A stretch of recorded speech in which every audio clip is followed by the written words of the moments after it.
What's up, YouTube family and Browns fans everywhere? This is Cleveland Football, and I'm your host, Terrence Hudson. All right, man. So yesterday was tough to watch. We pretty much got our butts kicked by the Chargers. Went down 27 to 10, and it was tough, rough outing for Winston. I told you, he's decisive with the football, even if it's going to the other team. But that's my guy, man. 26 of 46, 235 yards. He had the one TD, so we finished on a strong note. Like that, he hooked up with Tillman. That catch. Whew, they said it was out. And the commentator kept saying, he didn't hold on to the ball. Oh, but it looked like he dropped the ball. Like, no, he caught it and got both feet down. So that was a heck of a catch. But it was just the turnovers at the most inopportune time. The one interception down on the goal line in the red zone. They just made an awesome play, man. The guy tipped the ball back to his guy, and they caught it. I think they had a nice defensive game plan, and they were just a much better secondary than what we saw last week against the Baltimore Ravens. And then too, when you win a big game like that, it's hard to get up again. But there was some bright spots. But it was also, as far as on defense, with the 6 sacks, 3 by Miles, but it was some just busted and blown coverages. I mean, because this game was close, but with where we were on offense, it never felt like, we could get there.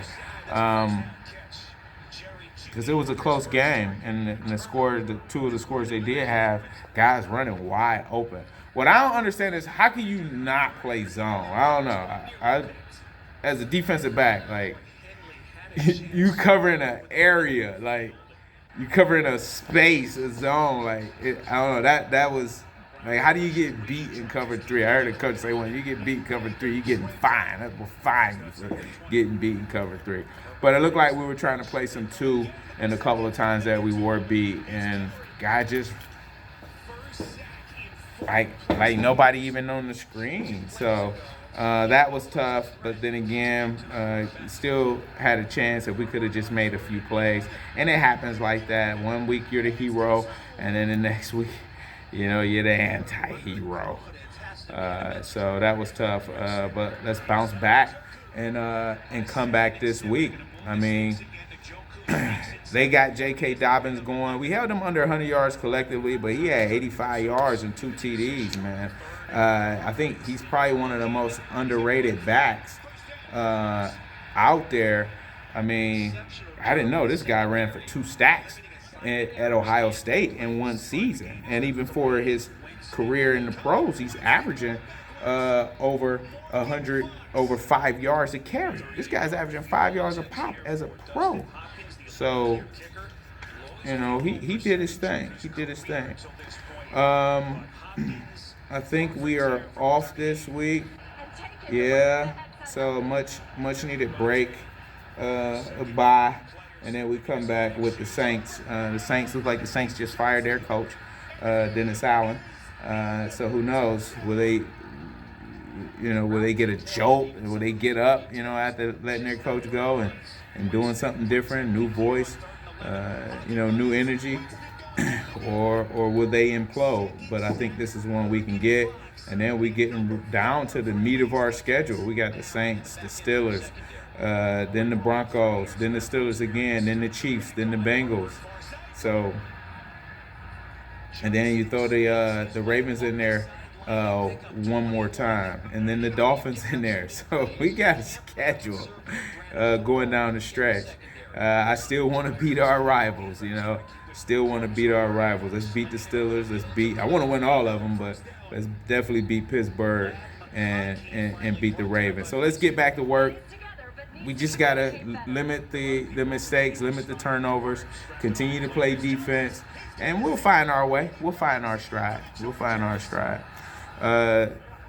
Happened to be out Saturday night at an event, like a gala type dinner, and had an awesome time. and it happened to be at the same hotel where the Chargers players were staying the night before the game, and I actually ran into a few of them in the lobby. No, I literally I ran into them. I saw one, I ran, I was like, boom. But no, I didn't do that. I didn't do that. Some big guys, but had a good time. So tomorrow is a big day in the United States, Election Day. Election Day, something we do every 4 years. So I encourage you to vote, exercise your right to vote. I'm gonna exercise my right. I feel like it's my civic duty to vote. But I also do want to encourage you, don't fall out with your neighbor or your brother or your cousin or your coworker or whoever over this election.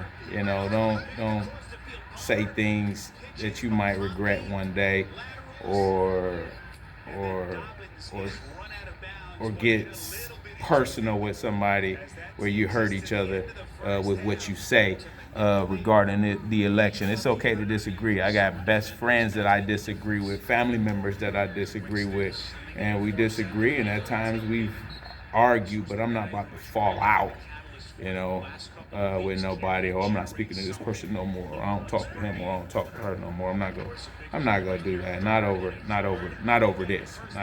So if your side win, then more power to you. And your side don't win, then hey, you can still support who you want to support and get out there and let your voice be heard and fight and do something to help the cause or promote the cause that you want to promote. But if you lose, then hey, you gotta take that L and go home and live to fight another day. So, but I encourage you to get out there and vote. So if you like, hit the like button. Be sure to share, be sure to comment, and be sure to subscribe.